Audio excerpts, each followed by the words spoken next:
মায়েরা, রামনবমীর দিনে কিছু মনে করবেন না, রামনবমীর দিনে রামচন্দ্রের জন্ম হয়েছিল দুপুর 12টার সময়। সবাই শুনবেন, টাইমটা হচ্ছে 11:45 থেকে 12:15 মধ্যে। এই জন্য রামনবমী যারা পালন করবেন প্রত্যেকের কাছে নিবেদন রইল, যেদিন রামনবমী পালন করবেন সেদিন কিন্তু আপনারা একাদশী যেমন পালন করেন, বিশেষ করে বেলা 12টা পর্যন্ত নির্জলা থাকলে মায়েদের খুব ভালো, রামের আশীর্বাদ আপনারা পাবেন। কেন বলুন তো? নির্জলা থাকতে হয় বেলা 12টা পর্যন্ত। যদি না পারেন ফল জল খাবেন, যদি পারেন সারাদিন একাদশীর মতো পালন করবেন, আর যদি তাও না পারেন তাহলে আপনাদের বলবো সেদিন আপনারা নিরামিষ আহার করুন, তবু রামনবমী পালন আপনারা করুন। আচ্ছা মায়েরা, রামনবমী যখন শুরু হবে আপনাদেরকে বলি, রামনবমী নামটা কেন হলো? ভগবান রামের জন্ম হলো রামনবমীর দিনে, মানে চৈত্র মাসে শুক্লপক্ষে নবমী তিথিতে ভগবান রামচন্দ্রের জন্ম হলো। শুনবেন, রাজা দশরথের 3টি স্ত্রী ছিল, একটা কৌশল্যা, একটা কৈকেয়ী, একটি সুমিত্রা। বাচ্চা কিন্তু আসছিল না। ঋষসিংহ মুনি বলে একজন মুনি, তিনি দশরথকে বললেন পুত্রষ্টি যজ্ঞ করো, আর সেই যজ্ঞের চরু তোমার স্ত্রীগণ খেলে তোমার স্ত্রীদের গর্ভে সন্তান আসবে। আশ্চর্যের ব্যাপার মায়েরা শুনবেন, কৌশল্যার গর্ভ থেকে যে সন্তান জন্ম নিল, কৌশল্যার দাসী দশরথকে খবর দিল, রাজা মশাই বাধাই হো, বাধাই হো, আজ আপনার ছেলে হয়েছে। 2 ঘন্টা পরে কৈকেয়ীর গর্ভ থেকে একটা ছেলে হলো, তার নাম কি? তার নাম ভরত। রাজা মশাই বাধাই হো, বাধাই হো, আবার একটা ছেলে হলো। 2 দিন পরে সুমিত্রার গর্ভ থেকে লক্ষণ এবং শত্রুঘ্নের জন্ম হলো। শুনলে চমকে যাবেন, রামচন্দ্রের গায়ের রং কালো কুচকুচে। সবাই শুনবেন, রামের গায়ের রং পরিষ্কার নয় কিন্তু মায়েরা, কাঁচা সোনার মতো নয়, ভুল করবেন আপনারা। রামের গায়ের রং একবারে কালো কুচকুচে। আর আমাদের যিনি ভরত জন্ম নিল তারও গায়ের রং কালো কুচকুচে। রাম আর ভরতকে এক জায়গাতে দাঁড় করালে একবারে মনে হবে দুজনের দেখতে ডিটো, একই রকম দেখতে। কিন্তু লক্ষণ শত্রুঘ্ন দুজন সুমিত্রার গর্ভে জন্ম নিল, ওরা দুজন কিন্তু সাদা পরিষ্কার হয়ে গেল। এই জন্য মায়েরা সবাই লক্ষ্য করুন, বশিষ্ঠদেব নাম রাখলেন ছেলের, কি নাম রাখলেন? বশিষ্ঠ মুনি নাম রাখলেন ছেলের কি নাম? বরণ নাম রাখলেন রাম, তারপর ভরত, তারপর লক্ষণ, তারপর শত্রুঘ্ন। এখন আপনারা কীর্তন শুনতে এসছেন, আপনাদের মনে একটু আশ্রয় হয় না বা একটু সন্দেহ হয় না? রামের পরে লক্ষণ বলি, তারপর ভরত শত্রুঘ্ন বলি, অ্যাকচুয়ালি কিন্তু রামের পরে জন্ম ভরতের। তাহলে ভরত মেজো ভাই না, কি বলছেন? মেজো ভাইকে বাদ দিয়ে 3 নম্বর ভাইকে বলা যায়, বড় পরে বলা যায়। তাহলে রাম ভরত লক্ষণ শত্রুঘ্ন অ্যাকচুয়ালি, কিন্তু আমরা কি বলি? রাম লক্ষণ ভরত শত্রুঘ্ন। তার কারণটা কি? সুমিত্রা দেবী লক্ষণকে বলেছিল, লক্ষণ তুই সব সময় রামের পাশে পাশে থাকবি, রামকে দেখবি, আর শত্রুঘ্ন তুই সব সময় ভরতের পাশে থাকবি। এই জন্য দেখবেন লক্ষণ রামের পাশে পাশে থাকতো, ওই জন্য রাম লক্ষণ ভরতের পাশে শত্রুঘ্ন থাকতো, তাই ভরত এবং শত্রুঘ্ন। এখন মাথায় রাখবেন, এই কথাগুলো জানতে হবে। কৃষ্ণ পুজো করবেন কি না করবেন সেটা আপনার ব্যাপার, ধর্মরাজকে পুজো করবেন কি না করবেন সেটা আপনার ব্যাপার। কিন্তু প্রত্যেক জনের কাছে নিবেদন রইলাম, বাড়িতে 2টো বাবা মা বেঁচে আছে জীবন্ত, এদের 2জনকে আগে পুজো করো। হরিবল। এইদিকে এদিকে এই যে বয়স্ক বাবারা কীর্তন শুনতে এসছে, মায়েরা কীর্তন শুনতে এসছে, প্রত্যেকটি মাকে বলবো, প্রত্যেকটি ছেলেকে বলবো, বাড়িতে 2টো বাবা মা বেঁচে আছে, এই 2জনকে আগে পুজো করুন। এই 2জনকে যে সেবা করতে পারে, গোবিন্দকে ডাকতে হয় না, গোবিন্দ তার বাড়িতে উপস্থিত হয়। যারা এখানে কীর্তন শোনা, যাদের অভ্যাস আছে একটু শুনবেন। মহারাষ্ট্রে একটা মন্দির আছে, বিঠল দেবের মন্দির, অ্যাকচুয়ালি নাম ইটল দেব। তো সেখানে পুণ্ডরিক বলে একজন ভক্ত ছিল পান্ডারপুর গ্রামে। তো কৃষ্ণ পুজো করতো না, গোবিন্দ পুজো করতো না, কোন দেবদেবীর পুজো করতো না। সারাদিন কাজ করার পর সন্ধ্যেবেলায় বাবা মায়ের চরণে তেল দিয়ে দিত। শুনবেন ভালো করে, ওখানে এত শব্দ কেন বাবা? আস্তে, একবারে শব্দ নয়। বাবা মায়ের চরণে তেল দিয়ে দিত সন্ধ্যাবেলায়। প্রতিদিন বাবা মায়ের চরণ সেবা করে বলে একদিন ভগবান শ্রীকৃষ্ণ ছুটে এসে বলছে, পুণ্ডরিক কে? আমি ভগবান, আমার দিকে তাকাও। পেছনে কৃষ্ণ দাঁড়িয়ে আছে। আর পুণ্ডরিক বলে উঠল, আমি তোমার দিকে তাকাবো কি করে? আমি তো আমার ভগবানের সেবা করছি। সবাই তাকাবো। আমি তো আমার ভগবানের সেবা করছি, আমি তোমার দিকে তাকাবো কি করে? আমি তো আমাকে বসতে দেবে না? আমি ভগবান এসেছি। পুণ্ডরিক যে ইটের উপরে পাথরের উপরে বসছিল না, নি বাবাকে সেবা করছিল, ওটা সরিয়ে দিয়ে বলল এইটাতে বসবো। ভগবান বসেই আছে। পুণ্ডরিক, বাবা মায়ের সেবা করছো, আমি যে দাঁড়িয়ে আছি আমার সেবা করবে না? পুণ্ডরিক বলল, আমার দুটো ভগবানের পুজো করছি, এদের পর যদি সময় থাকে তবে তোমার পুজো করবো, নইলে পুজো করবো না। ভগবান বললেন, পুণ্ডরিক, এই জগতে যে বাবা মায়ের সেবা করতে পারে তাকে আমার সেবার দরকার হয় না। আমি শাস্ত্রে সব জায়গায় বলেছি, প্রথম গুরু পিতা মাতা যার থেকে জন্ম পেলি সে যদি কেঁদে বেড়ায়, সে যদি খেতে না পায়, আর তুই যতই কৃষ্ণ বলে কাঁদ, তোর কোনো লাভ হবে না।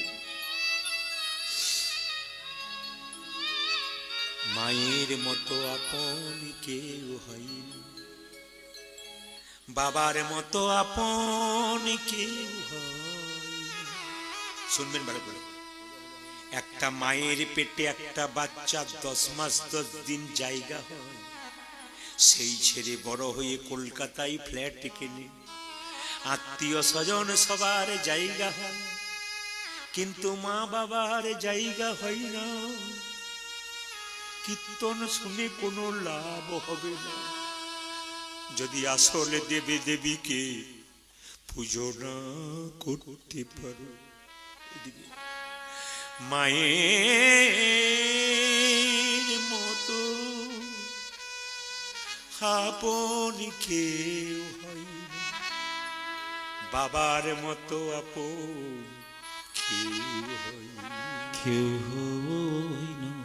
একটা বড় গাছ সে ফল দিতে পারে না কিন্তু ছায়া দেয়, বৃদ্ধ বাবা রোজগার দিতে পারে না কিন্তু ছেলেকে আশীর্বাদ এবং জ্ঞান দেয়। এই বাবা যতদিন বেঁচে থাকবে, বাবা হলো বাড়ির ছাদ, মা হলো খুঁটি। এই দুটো যেদিন চলে যাবে সেই দিন বুঝবে তোমার আপন বলতে পৃথিবীতে কেউ না। বীর সিংহ গ্রামে বলে গেলাম, যত কম বয়সী ছেলে আছো, যদি কীর্তন শিক্ষার জিনিস হয়, ভালোবাসার জিনিস হয়, আগে বাবা মাকে সম্মান করো, তবে তোমার সমস্ত কর্ম সফল হবে। নইলে সাময়িক তুমি বড় লোক হবে, কিন্তু সুখ তোমার জীবনে কোনোদিন হবে না। মায়ের মতো আপন কে হয়? সবাই থাকে। মা যখন বাচ্চাকে কোলে করে নিয়ে খাবার খায়, তখন বাচ্চা কোলেই পায়খানা করে দেয়, মা ওই অবস্থায় খায়। মায়ের কি তুলনা হয়? হ্যাঁ, একটা বাচ্চা মায়ের একটা স্তনে মুখ দিয়েছে, একটা স্তনে বারবার পা দিয়ে ধাক্কা দেয়, তবু মা সন্তানকে কোলে করে নিয়ে বসে থাকে। শীতের রাত্রিতে বাচ্চা মায়ের কোলে শুয়ে থাকে, কাঁথার মধ্যে প্রস্রাব করে দেয়, মা কাঁথা পাল্টে দেয়, আবার প্রস্রাব করে, আবার পাল্টে দেয়। শেষে কাঁথা না পেয়ে মা তার কাপড়টাতে শুয়ে দেয়। ছেলে যখন কাপড়টাতে প্রস্রাব করে ভিজে কাপড়টা নিজের গায়ে নিয়ে বাচ্চাকে বুকের গরম দিয়ে রাখে, এরই নাম মা। যদি এই মাকে তুমি কাঁদাও, তবে তোমার কৃষ্ণ ভজনা করে কোনো লাভ। কয়েকদিন আগে কলকাতার একটা জায়গাতে গান করছিলাম, একজন বৃদ্ধা বুড়ি, আমি যেখানে বাসা তার পাশেই বসে আছে। জিজ্ঞেস করলাম, মাসিমা আপনি বসে আছেন, আপনি খান কি? বলছে, ওই তো আমার দুটো ছেলে, ডান দিকে বড় ছেলে, মা দিকে মেজো ছোট ছেলে, দুটো ছেলে, তারা খেতে দেয় বাবা। বললাম, কতদিন করে দেয়? বলছে 30 দিনে মাস তো, ও 15 দিন দেয়, এ 15 দিন দেয়। বললাম, মাসিমা যেদিন 31 দিন হয় সেদিন কি হয়? যেদিন 31 দিন হয় সেদিন কি হয়? বলছে, যেদিন 31 দিন হয় সেদিন ওরা সবাই খায়, আমি হিসাবে পড়ি না, বলে আমি সেদিন উপবাসী হয়েছে। কীর্তন শুনে কি লাভ আছে যদি মানুষ হতে না পারবে? কীর্তন শুনে কি লাভ আছে যদি বিবেক জন্ম না নিল? স্বামী বিবেকানন্দ বলেছেন, a lamp does not burn without oil, so a man can not live without God. সুন্দর কথা বলছে, একটা ল্যাম্প যেমন তেল ছাড়া জ্বলতে পারে না, একজন মানুষ সেরকম ভগবান ছাড়া বাঁচতে পারে না। ওই জন্য প্রত্যেকটি মাকে বলবো, যারা বাবারা কীর্তন শুনতেছেন, প্রদীপ পাল একটা অনুরোধ রইল, বাড়ি বাড়ি ছেলে মেয়েদের কৃষ্ণ ভক্ত করুন। আপনার মেয়ে একটা ছেলের সঙ্গে রাস্তা দিয়ে ঘুরে বেড়াচ্ছে, আপনার আত্মীয় হচ্ছে, আপনি বন্ধ করুন, নইলে পরে ঠকবেন, গন্ডগোল কিন্তু হবে, পাক্কা জেনে রাখুন। যদি মনে করেন যে আমার মেয়ে অ্যাডাল্ট হয়েছে, আপনি ভুল করছেন, আপনি ঠকছেন। কিন্তু ছেলে মেয়েকে কৃষ্ণ ভক্ত করুন। মেয়ে যদি বাইরে যায়, ও যদি প্রত্যেক দিন কৃষ্ণ পুজো করে, খারাপ কাজ করবার আগে বিবেকটা ধাক্কা দেবে, আমি একজন কৃষ্ণ ভক্ত, আমার পথটা যেন ভালো। এরকম ছেলে মেয়ে তৈরি করুন। রাত্রি 12টার সময় ছেলে বাড়িতে ঢুকবে, আপনি তাকে কিছু বলবেন না, না তবে আপনি বাবা মা হতে পারলেন না। আপনার সবার কাছে একটা নিবেদন রইল, এবছর দুর্গাপুজোর সময় আমি এক জায়গায় দুর্গাপুজো দেখতে গেলাম, চমকে যাবেন। 18-20 বছরের মেয়েরা, ছেলেরা সিগারেট খাচ্ছে, মদ খাচ্ছে, একে ওকে জড়িয়ে ধরছে অন্ধকারে প্যান্ডেলের আড়ালে। আমি তখন মনে মনে ভাবলাম, নির্লজ্জ বাবাগুলো, নির্লজ্জ মাগুলো রাত্রিবেলায় মেয়ে ছেলেগুলোকে ছেড়ে দিয়েছে, আর ওরা অন্যায় করে বেড়াচ্ছে। শেষে বলবে, হাই হাই আমার মেয়ে কোথায় চলে গেল। কেন দুঃখ করবেন? আপনি তো আপনার ছেলে মেয়েকে রাস্তা দিয়ে বের করে দিয়েছেন, আপনি ঠকবেন আপনার কর্মের জন্য। ছেলে মেয়েকে স্কুলে নিয়ে যাবেন, আর ছেলে মেয়েকে আপনি ভালো পুজোতে নিয়ে যাবেন, সব নিজের আঙুল ধরে নিয়ে যাবেন, নিজের আঙুল ধরে নিয়ে আসবেন, সমাজকে সুন্দর করুন। মেয়ে কিডন্যাপ হবে, আপনি পুলিশকে দায়ী দেবেন, প্রশাসনকে দায়ী দেবেন, সরকারকে দায়ী দেবেন। কেন দেবেন? আপনার মেয়ে যখন বাড়ি ফিরবে, মেয়ের গালে চট্টা মারবেন, কোথায় ছিলি? মেয়েকে চট্টা মারবার আগে নিজের গালে চট্টা মারুন। আপনি নিজে মেয়েটাকে ওরকম তৈরি করেছেন বলে আপনার মেয়ে ওইরকম হয়ে গেছে। তাই কীর্তন যদি সমাজ পরিবর্তন হয়, কীর্তন যদি শিক্ষার জিনিস হয়, আমি বেশি কিছু বললাম না, যে সংক্ষেপে বলে গেলাম। প্রভু যদি আবার কোনোদিন কৃপা করে, আমি আপনাদের সামনে অনেক কথাই বলবো। শুধু একটা কথা বলে যাব, মাকে যেন কেউ অপমান না করে। চাণক্য পণ্ডিতের কথা আপনারা শুনেছেন। চাণক্য পণ্ডিত কেন এত বড় পণ্ডিত হলো শুনে নিন। চাণক্য পণ্ডিতের ছবির দিকে দেখবেন, তার সামনের দাঁত দুটো ভাঙা। কেন ভাঙা? নিজে ভেঙে নিয়েছে সামনের দাঁত দুটো। চাণক্য পণ্ডিত যখন ছোট ছিল না, তখন জ্যোতিষ এসে তার মাকে বলেছিল, জানো মা, তোমার ছেলে রাজা হবে। বলে, কি করে বুঝলে? তোমার ছেলের লক্ষণ খুব ভালো। কি লক্ষণ? তোমার ছেলের সামনের দাঁত দুটো বড় বড় হয়েছে, তো আমার মনে হচ্ছে তোমার ছেলে রাজা হবে। আমি জ্যোতিষ শাস্ত্র দেখে বুঝি বললাম। সঙ্গে সঙ্গে জ্যোতিষ যে নিয়ে কথা বলেছে, মা জ্যোতিষ চাণক্যকে কোলে নিয়ে বললো, চাণক্য তোর 5 বছর বয়স, বাবা তুই রাজা হবি রে। কি করে বুঝলে মা? আমার দাঁত দুটো, তোর দাঁত দুটো সামনের দুটোর বড়, তো জ্যোতিষ বলেছে তুই রাজা হবি। সঙ্গে সঙ্গে বললো, আমি রাজা হলে কি হবে? মা বলছে, ছেলে যদি রাজা হয় না, ভবিষ্যতে মাকে ভুলে যায়। তুই আমায় ভুলে যাবি না তো রাজা হবার পর? ছোট্ট চাণক্য কি করলো দেখুন, মা আমার দাঁত দুটো বড়, আমি রাজা হব? হ্যাঁ রে, রাজা হলে মাকে ভুলে যাই, বাবাকে ভুলে যাই। ভুলে যাবি না তো? মা আমাকে কোল থেকে নামিয়ে দাও। যে না মা কোল থেকে নামিয়ে দিয়েছে, ছোট্ট একটা পাথর এনে চাণক্য কি করেছে, সঙ্গে সঙ্গে নিজের দাঁত দুটো ধাক্কা মেরেছে, আর গড়গড় করে রক্ত বেরোচ্ছে, দাঁত দুটো ভেঙে দিয়েছে। মা বলে, তুই কি করলি? তুই দাঁত দুটো ভেঙে দিলি? চাণক্য বলল, মা জ্যোতিষ বলেছে দাঁত দুটো বড়, আমি রাজা হব। রাজা হলে তোমায় ভুলে যাব। দাঁত দুটো ভেঙে দিলাম, আমি আর রাজা হব না, আমি আর জীবনে তোমাকে কোনোদিন ভুলেও যাব। পৃথিবীতে বড় হতে গেলে মা বাবার আশীর্বাদ যদি না থাকে, পৃথিবীতে কেউ কোনোদিন বড় হতে পারে না। দাঁড়িয়ে বলে গেলাম, লিখে নেবেন, মা বাবার প্রতি যে পুরুষের, যে মহিলার ভক্তি আছে, জানবেন তার সংসার দিনের পর দিন আরো ফুলে ফেপে উঠবে। আর যার বাড়িতে মা বাবার বৃদ্ধার প্রতি হিংসা আছে, বৃদ্ধাকে খেতে দেয় না, ও মেয়ে তো লক্ষ্মী নয়, ও তো রাক্ষসী, ওদেরকে আগে সম্মান দিন, দেখবেন সংসার সুন্দর হবে। ওরা তো বাচ্চা ছেলের মতো, ওরা দুটো চিৎকার করবে, আপনি কিচ্ছু বলবেন না। সবাই লক্ষ্য কর মায়েরা, মায়ের মতো আপন কেউ হয় না। তুমি যে মা সব থেকে আপন, পণ্ডিত বলেছে মা তুমি যে মা সবে থেকে আপন। মা তুমি যে মা সবে থেকে আপন। মা তুমি যে মা সবে থেকে আপন। মা তুমি যে মা সবে থেকে আপন। তুমি আকাশ, তুমি বাতাস, তুমি তুমি বাতাস, তুমি আকাশ, তুমি বাতাস, তুমি আকাশ, তুমি বাতাস, তুমি যে ভুবন, তুমি যে মা সব থেকে আপন। মা তুমি যে মা সবে থেকে আপন। তুমি যে মা সবে থেকে আপন। আমাকে জন্ম দিলে মা কত না ব্যথাই, 10 মাস 10 দিন গর্ভেতে লুকাই।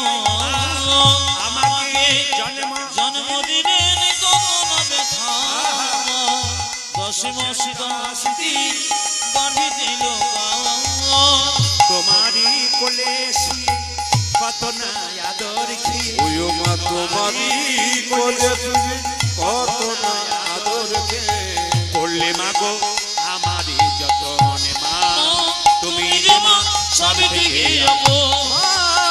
তুমি যে মা সবে থেকে তুমি যে মা সবে থেকে তুমি যে মা সবে দর্শন করুন। কিন্তু শুনে নিন, যে এখানে বসে আছেন একবারে মন দিয়ে শুনবেন। হরি ভক্তি বিলাস পড়ুন, বিভিন্ন গ্রন্থ পড়ুন, দেখবেন পরিষ্কার বলছে। কি বলছে মায়েরা? এই যে আপনারা মাছ মাংস খাচ্ছেন যারা, তারাও মালা পড়তে পারেন, যারা খাচ্ছেন না তারাও পড়তে পারেন।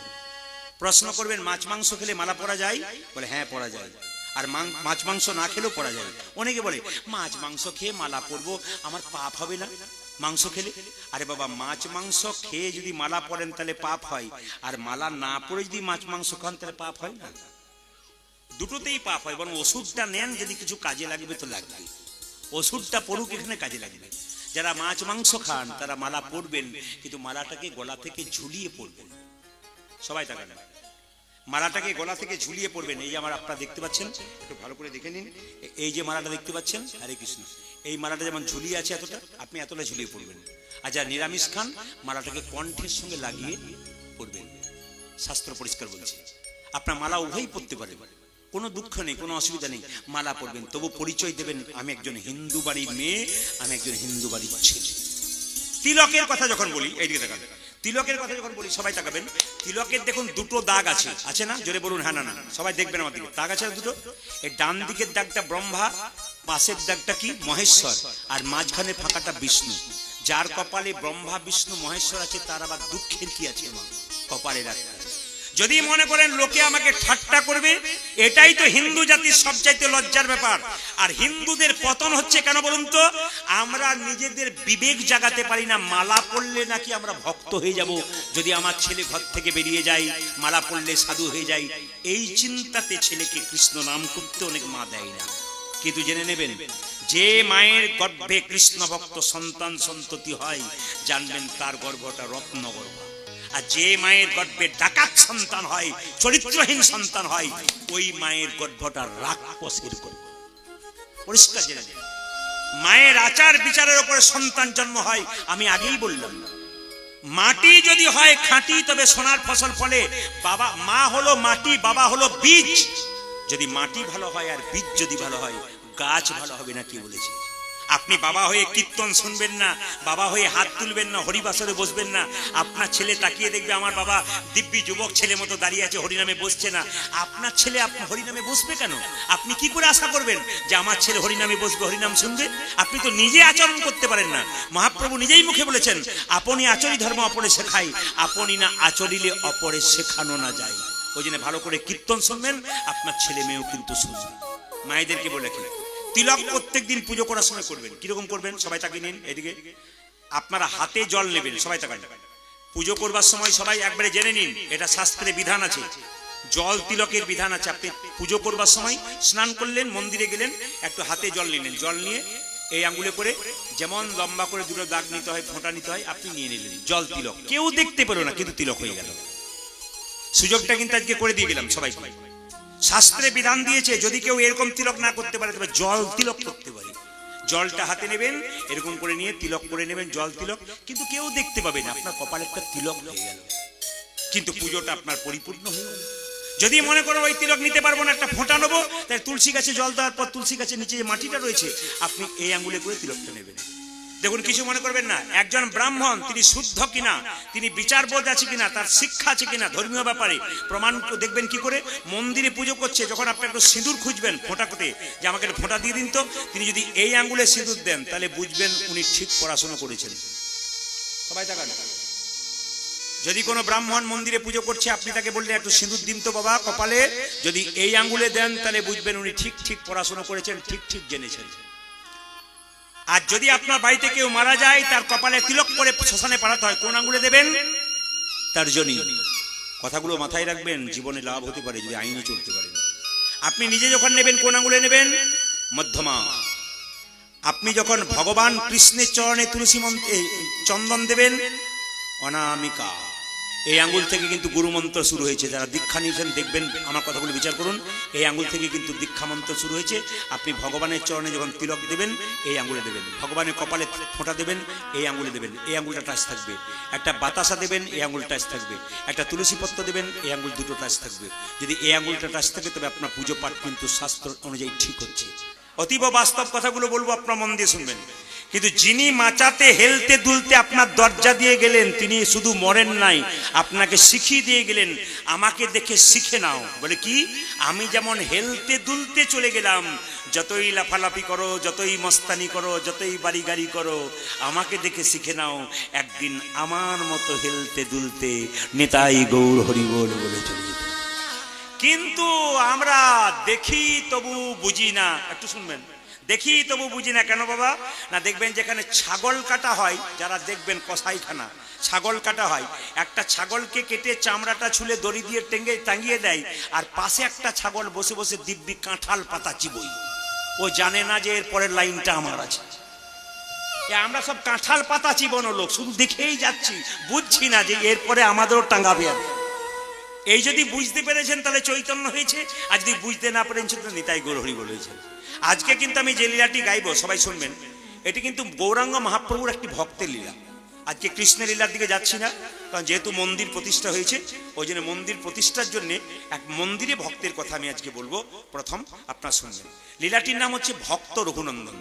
যদি আপনারা বিভিন্ন জায়গায় যাচ্ছেন, আমরা তো বীরভূমের মানুষ, আসতে দেখুন বিদেশ থেকে মানুষ এখানে এসছে। আমি এত জায়গায় কীর্তন করে এসেছি, যখন এখানকার মহিমাটা বলেছি না, বহু মানুষ এখানে এসছে, আমার বাড়ি থেকে আমাকে ফোন করেছে, দাদা চলে এসেছি। বলে কোথায়? আপনার কোথায়? শ্রীখণ্ড। যদি আপনার শ্রীখণ্ডে যান, গোপীনাথের মন্দির দেখেন, সব জায়গায় দেখবেন মায়েরা ভগবানের হাতে বাঁশি আছে, নাড়ু আছে। কিন্তু আশ্চর্যের ব্যাপার, যদি শ্রীখণ্ডে যান, বর্ধমান জেলার শ্রীখণ্ড সামনে, তাহলে দেখতে পাবেন গোপীনাথের হাতে বাঁশি নাই, কি আছে? নাড়ু। এই নাড়ু নয়, পাথরের নাড়ু, আবার গোটা নয়, অর্ধেকটা। এক আশ্চর্য মহিমা আমাদের বর্ধমান জেলার শ্রীখণ্ডে আছে। কাটোয়া থেকে যেতে গেলে ওই 10 টাকা 15 টাকা ভাড়া নেই। নবদ্বীপ থেকে যদি যান 10-15 টাকা ভাড়া নেই। যদি যেতে পারেন তাহলে দেখবেন মহাপ্রভুর ওখানে গোপীনাথের মন্দিরে একবারে অর্ধেকটা পাথরের নাড়ু এখনো বর্তমানে, একবার ভগবান হাতে করে অর্ধেকটা পাথরের নাড়ু আছে। কেন নিলেন? আজকে যে লীলাটি গাইব, লীলার শেষে আপনারা এই প্রসাদ কিন্তু নিয়ে যাবেন। সবার কাছে নিবেদন রইল, এই যে প্রসাদটা রইল, প্রসাদটা নেবেন। প্রসাদটা নিলে লাভ কি হবে শুনে নিন। যদি কেউ রঘুনন্দন লীলাটা পড়াশোনা করেন তাহলে বুঝতে পারবেন যে এই প্রসাদ যদি কোনো মা ভক্তি ভরে, শুনবেন, এই প্রসাদ যদি কোনো মা ভক্তি ভরে তার সন্তানের জন্য নিয়ে যায়, সন্তান যদি খুব চঞ্চল হয়, বৃহস্পতিবার দিন রঘুনন্দনের জন্ম হয়েছে, আপনি বৃহস্পতিবার দিন বাচ্চাকে সকালবেলায় স্নান করিয়ে, 10টার মধ্যে স্নান করিয়ে, আপনি তুলসী গাছে জল দেওয়ার পর একটা তুলসী পাতা আর একটুখানি বাতাসা নিয়ে ছেলের কপালে জয় গোপীনাথ 3 বার বলে ঠেকিয়ে তার মুখে দেবেন। দেখবেন 1 বছরের মধ্যে বাচ্চার চঞ্চলতা দূর হবে, বাচ্চা স্থির হবে, বাচ্চা কৃষ্ণ ভক্ত হবে। যার বাচ্চা প্রচন্ড চঞ্চল, শুধু মিলিয়ে দেখবেন, আমি আপনাদের গ্যারান্টি দিয়ে গেলাম, যদি ভক্তি ভরে করতে পারেন, আমি কি বলে গেলাম আর আব্বা বলে দিই, আপনার বাচ্চা যদি খুব চঞ্চল হয়, যদি পড়াশোনাতে মতি না থাকে, খুব চঞ্চল, আপনি একটুখানি বাতাসা, একটা তুলসী পত্র, জয় গোপীনাথ বলে 3 বার দেবেন বাচ্চার কপালে। কি বার বললাম মায়েরা, জোরে বলুন? বৃহস্পতিবার। আপনাদের বৃহস্পতিবার আর বেশি দেরি নেই। আজকে কি বার? আজ তো শনিবার নাকি, শুক্রবার, আর পরে বৃহস্পতিবার হয়ে যাচ্ছে। আপনারা দিতে পারবেন প্রথম থেকে। প্রশ্ন করবেন, প্রদীপবাবু একটা বাতাসা 1 বছর তো চলবে না, একটা বাতাসাতে কি করে চলতে পারে? আপনি একটা বাতাসা নিয়ে যাবেন কাপড়ে কোণে, বাবারা পকেটে নিয়ে যাবেন, নিয়ে গিয়ে বাড়িতে কৌটোতে রাখবেন। 1 কেজি বাতাসা হরিলুট দিয়ে দেবেন বৃহস্পতিবার, ওটা কৌটোতে ভরেই বাতাসা মিশিয়ে দেবেন, ব্যাস। আপনি 1 বছর চালু করুন, আপনার দেখে নিন, 1 বছর পর ফোন করে বলুন আপনার বাচ্চা পরিবর্তন হলো কিনা। হাজার হাজার জায়গা, শুধু পশ্চিমবাংলা নয়, আমি তো পশ্চিমবাংলার প্রত্যেকটি জেলায় জেলায় যাই। আমি আসাম যাই, কোচবিহার যাই, জলপাইগুড়ি যাই, হায়দ্রাবাদ যাই, বোম্বে গিয়েছিলাম 2 বার। আবার লক্ষ্য করুন, আমি বোম্বে গিয়েছিলাম, ত্রিপুরা তো প্রায়ই যাই, পশ্চিমবাংলার বাইরে বিভিন্ন জায়গাতে প্লেনের মাধ্যমে যাই। তো সব জায়গায় দেখতে পাচ্ছি কাতারে কাতারে ভক্ত। কয়েকদিন আগে আমি গিয়েছিলাম একবারে বিশাখাপত্তনম থেকে একবারে রামচন্দ্রের দণ্ডকারণ্য মালকানগিরি, যেখানে আপনি চিন্তা করতে পারবেন না, 200 তাল গাছ ওপরে, পাহাড়ে পাহাড়ে মানুষ বাস করে। গ্রামের নাম নাই, শুধু 1 নম্বর গ্রাম, 2 নম্বর গ্রাম, 3 নম্বর গ্রাম, গ্রামের কোনো নাম নেই, খালি নাম্বার দেওয়া আছে গ্রামে গ্রামে। একটা আসর হচ্ছে, বৃষ্টি হচ্ছে, 15 থেকে 20 হাজার মানুষ কীর্তন শুনছে। ভক্তগণ বলছেন আপনার কীর্তন ইউটিউবে শুনে দেখুন, কাতারে কাতারে ভক্ত এখানে ছুটে আসছে। ওই জন্য আপনাদের কাছে নিবেদন রইল, ভক্ত যদি তৈরি হচ্ছে মহাপ্রভুর কৃপায়, এই প্রসাদ আপনারা শেষে নেবেন। সবার কাছে নিবেদন রইল। প্রথমে প্রস্তাবনা শুরু করি। কি? রঘুনন্দনের জন্মটার কথা একবার বলি। বর্ধমান জেলার শ্রীখণ্ডে দু ভাই, আমি কিন্তু মাঝে মাঝে জিজ্ঞেস করবো কেমন শুনছেন বুঝতে পারবো। বর্ধমান জেলার দু ভাই শ্রীখণ্ডের, বড় ভাইয়ের নাম মুকুন্দ সরকার আর ছোট ভাইয়ের নাম নরহরি সরকার। বড় ভাই কি করে বাবা? বড় ভাই কিন্তু কবিরাজি চিকিৎসা করে, আর ছোট ভাই কি করে? তার সঙ্গে কম্পাউন্ডারি করে। একদিন ছোট ভাই বড় ভাইকে বলছে, দাদা, বলে কি, একবার নবদ্বীপে সেবা সঙ্গনে গেলে হয় না? তখন দাদা বলছে, কি জন্য যাবি? আরে বাবা, মহাপ্রভুর আশীর্বাদ পাওয়ার জন্য যাইব। কত জন ছুটে যাচ্ছে, আমাদের একবার গেলে হয় না?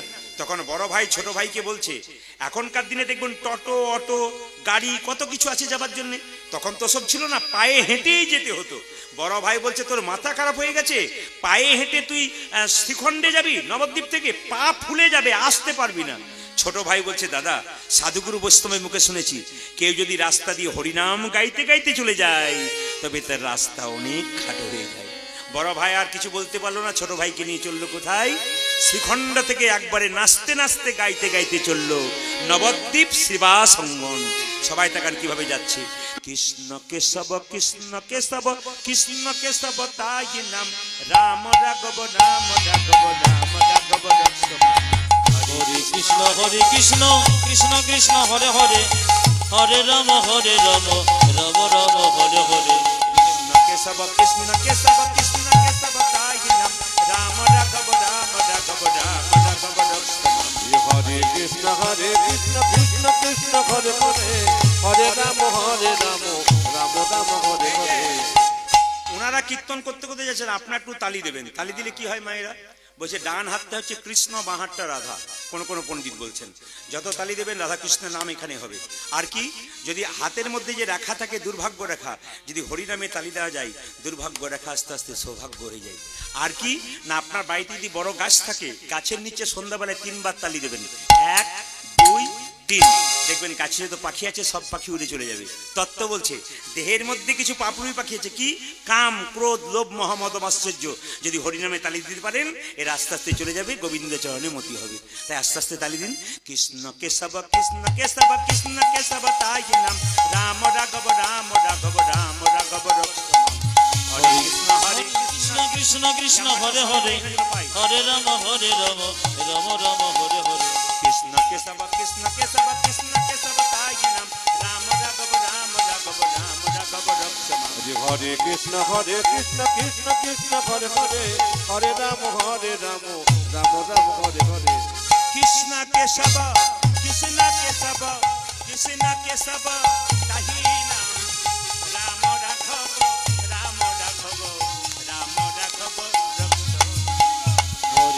হরে কৃষ্ণ কৃষ্ণ কৃষ্ণ হরে হরে, হরে রাম রাম রাম হরে হরে। হরে কৃষ্ণ কৃষ্ণ কৃষ্ণ হরে হরে, হরে রাম রাম রাম হরে হরে।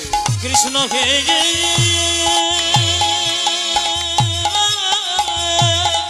উলধ্বনি।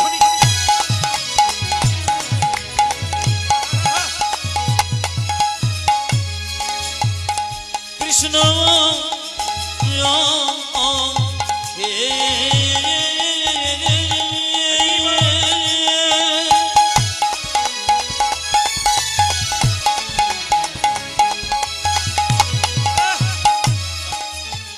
দেখো বাবা,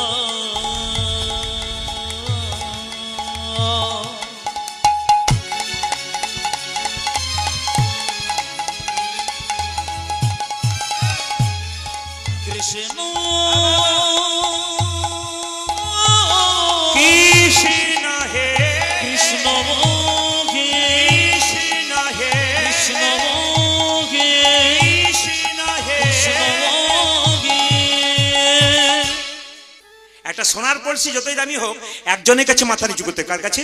একটা গ্লাসের কাছে। আপনি কয়েকশো কোটি টাকার মালিক হতে পারেন, যদি গোবিন্দ চরণে মতি না দিতে পারেন আপনার জীবনে কোনো দাম নেই। আপনি সবাই জেনে রাখুন, আপনারা কি, একটা কলম যতই দামি হোক তার মধ্যে কালি না থাকলে যেমন কলমের দাম থাকে না, আপনি কয়েকশো কোটি টাকার মালিক হতে পারে, আপনার 10টা কাজ করার লোক থাকতে পারে, কিন্তু আপনার মধ্যে বিবেক বৈরাগ্য না থাকে, ভক্তি না থাকে, আপনাকে মানুষ বলা যাবে না। আপনি পশুকুলে জন্ম নিলে যে অবস্থা, আপনার সেই অবস্থা। পশু যেমন খেলো, কর্ম করলো, ঘুমালো, আনন্দ করলো, আপনার জীবনটা ওই রকমই হয়ে গেল। এই জন্য যারা কীর্তন ভক্ত নয়, কীর্তন ভালোবাসে না, তাদের মাঝে মাঝে যেতে হবে। কোথায় যেতে হবে বলুন তো? নবদ্বীপ, মায়াপুর, বৃন্দাবন যেতে হবে। যত যাবেন ওদের ভক্তি দেখলে আপনার ভক্তি আপ্লুত হবে। এই জায়গাতে আসতে হয়, এই জায়গাতে বসতে হয়। আমি সব জায়গাতে একই কথা বলি যে যখন কীর্তন শুনবেন তখন ভক্তের পাশে বসে কীর্তন শুনবেন। কেন বলুন তো? ভক্ত কীর্তন শুনতে শুনতে দেখবেন আপনি হাতটা তুলে দেবে, আর আপনি পাশে বসে থাকলে আপনারও হাতটা ওর পাশে পাশে উঠে যাবে। আর যদি মায়েরা অভক্তের পাশে বসেন, ও হাই তুলবে, মাঝে মাঝে আপনারও হাই উঠবে, কারণ তো অভক্ত। যেমন দেখবেন প্রসাদ যেখানে খাওয়া হয়, প্রসাদ মায়েরা প্রসাদ পাওয়া হয়, ভক্তের পাশে প্রসাদ পাবেন, উনি দেখবেন প্রসাদটা পাওয়ার সময় কপালে ঠিকই জনার্দন জনার্দন বলে প্রণাম করে তারপর খাবে। আর যদি অভক্তের পাশে খান, ও ঘরেও যেমন খায় ওইখানেও তেমন খাবে। পাতা পেয়েছে কিনা নি তাই হরি বল করেছে। আর যারা ভক্ত মানুষ তারা কি করবে? ঠিক প্রসাদটা এরকম করে মুখে কপালে দিয়ে জনার্দন জনার্দন বলে প্রণাম করে তারপর খাবে। কিছু নিয়ম আছে সংসারে, সংসারকে সুখের করতে গেলে সবাই তাকানবে মায়েরা। এই জন্য আচ্ছা দেখবেন, কিছু মনে করবেন না, এই যে সংসারের কথা বললাম, কমিটি অনেককে বলে দাদা কীর্তন শুনতে যাবেন না, আর বলবেন না সংসার করেছি। অনেকে বলেন, দেখবেন অজু হাত। আমাদের হিন্দুদের 3টে হাত আছে, একটা ডান হাত, বাঁ হাত, একটা অজু হাত। দেখবেন কীর্তন শোনার রাতে কীর্তন শুনতে যাবেন না, আর বলবেন না সংসার করেছি। আচ্ছা সত্যি কি সংসার করেছেন? হাত তুলে দোকান তো কে কে সংসার করেছেন? সব ব্রহ্মচারী নাকি? कोई नहीं संसार किया, सब सन्यास बन गया क्या? हाथ तो उठाई। এই জন্য তো শাস্ত্র বলেছে সংসার সুখের হয় পুরুষের গুণে। দেখুন পাওয়ার, দেখুন যে ঘুমোচ্ছিল সে বল না সংসার সুখের হয়। 2-4 জন বাবা মনে মনে ভাবছে এতদিন পরে আপনি আমাদের হয়ে বলেছেন। কেউ বলে না সংসার সুখের হয় পুরুষের গুণে নয় মা, সংসার সুখের হয় রমণীর গুণে। গুণবান স্বামী যদি থাকে তার স্বামী, হ্যাঁ গুণবান স্বামী যদি তার সঙ্গে থাকে তাহলে কিন্তু নিতাই গৌর বলছে সে কিন্তু সংসার সুখে। এক হাতে তালি বাজে না, দুজনকে ভালো হতে হবে। এই যে সবাই লক্ষ্য করুন, মুকুন্দ সরকার আর নরহরি সরকার দুজন যখন এরকম দাঁড়িয়ে আছে, ভক্ত যদি কাই মনে কোনো বাঞ্ছা করে, ভগবানের সাধ্য নাই সেই বাঞ্ছা নাহি পুরে। সবাইকে বলে রাখলাম, মন্দিরে গিয়ে একই কথা বারবার প্রত্যেক দিন বলুন। 1 বছর বলার পর মিলিয়ে নেবেন আমার কথাটা, আপনার মনের ইচ্ছা পূর্ণ হয়েছে। তারপরে মন্দিরে গিয়ে বলবেন আমার 4টা বাস হয়ে যাক, 6টা গাড়ি হয়ে যাক, মোটরসাইকেল, এটা বলবেন না। ভক্ত কি চাই? মন্দিরে গিয়ে ভক্তি চাই। ভগবানের কাছে কিছু চাইতে নাই মা, যে